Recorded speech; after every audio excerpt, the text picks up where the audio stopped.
The sky above the Atlantic had always been a vast, peaceful ocean of blue, but on this flight, serenity shattered into chaos.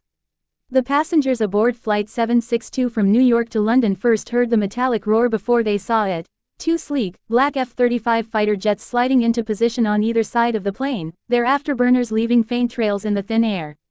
At first, many thought it was some kind of escort, maybe a special mission or high-profile passenger aboard.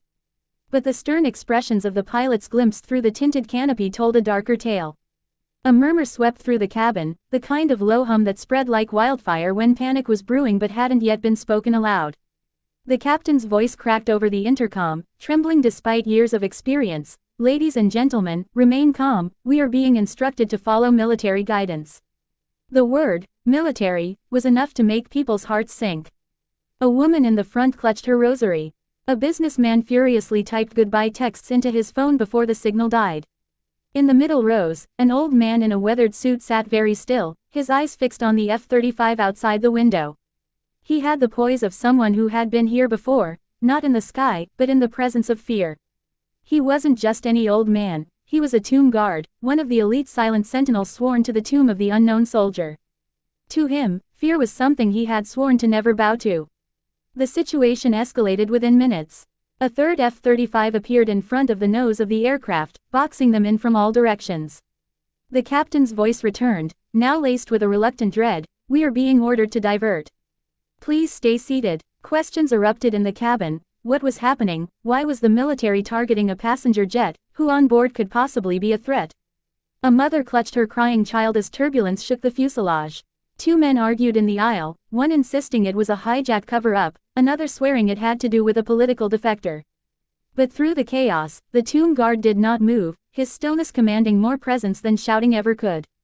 He had spent his life perfecting the art of silence, of holding steady no matter what storm raged around him. Slowly, he rose, his polished shoes clicking softly against the floor of the jet. His frame was aged but unyielding, posture straight as if still standing watch at Arlington. A flight attendant rushed toward him, whispering frantically, "Sir, please sit down." But his voice, measured, calm, with the weight of authority, cut through the noise. "If those fighters are here, then something far greater than panic is at stake. Someone must stand ready." The attendant froze, sensing this was not a man to be argued with. Passengers turned their heads, quieting as the storm of whispers slowly dimmed into watchful silence. The F-35s gave a sudden signal, a hard banking maneuver, flashing lights that only military eyes could decipher. It was an order: descend, follow, comply. The captain's hands shook on the yoke as the nose tilted downward, clouds rushing past. But the tomb guard, now standing at the center of the cabin, spoke again, not to the crew but to the people. "Listen carefully. These planes do not move for nothing. Either there is danger among us, or there is danger awaiting us. Either way, resolve will decide survival." His words carried the weight of a vow made before marble and eternal flame, where every guard swears to never falter, no matter the circumstance. The passengers, terrified moments before, now leaned in, clinging to his calm as if it were a lifeline. The businessman stopped typing his frantic notes, the mother held her child tighter but steadier, the arguing men in the aisle lowered their eyes. Then, as if fate itself sought to test his words, the cabin door to the cockpit suddenly slammed open, and two figures in dark clothing emerged. Gasps echoed, armed men, faces half covered, eyes sharp with intent.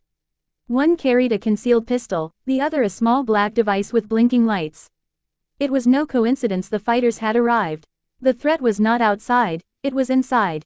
Panic erupted instantly, passengers screaming, ducking into seats, while the armed men shouted commands.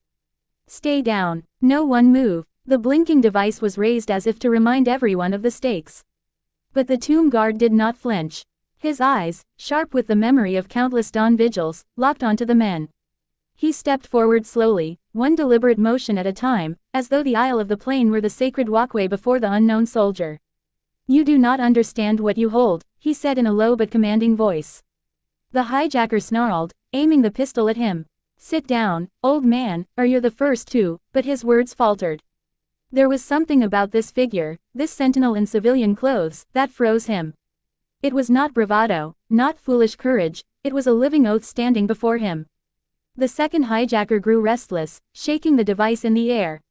The passengers whimpered, some closing their eyes. But the tomb guard kept walking, each step echoing with the silence of the thousands of nights he had stood watch. And when the pistol wavered, even slightly, he struck. His movement was swift, precise, honed through years of ceremonial discipline that masked deadly reflexes. The weapon clattered against the armrest, the hijacker grunting in shock as his wrist was twisted with bone-snapping force. The cabin gasped as if the air itself had been ripped away. The second hijacker screamed in rage, lunging forward with the device, his finger hovering over a trigger. For a split second, time froze. The passengers were paralyzed, the captain helpless in the cockpit, the F-35s outside roaring closer as though they could sense the critical moment inside. But the tomb guard, his face like stone, his eyes like steel, moved with the calm precision of a man who had rehearsed his duty 1,000 times in the silence of dawn. His hand shot out, seizing the man's wrist, forcing it upward as he twisted the elbow with controlled brutality. The device tumbled free, bouncing across the cabin floor, where a passenger quickly kicked it down the aisle. The hijacker collapsed under the pressure, subdued with a single, unyielding knee to the chest. Silence fell, pure, deafening silence. Outside, the F-35s adjusted formation, banking closer, awaiting a signal. Inside, the tomb guard stood tall, weapons neutralized at his feet, his posture unshaken. He looked at the passengers, terrified moments ago, now staring with awe, and spoke quietly, "Fear is a weapon. And like any weapon, it can be disarmed." The words lingered in the cabin, heavier than the roar of the engines. And though the journey was not yet over, every soul aboard knew one truth: they had not just been saved by a man, they had been saved by a living sentinel of honor.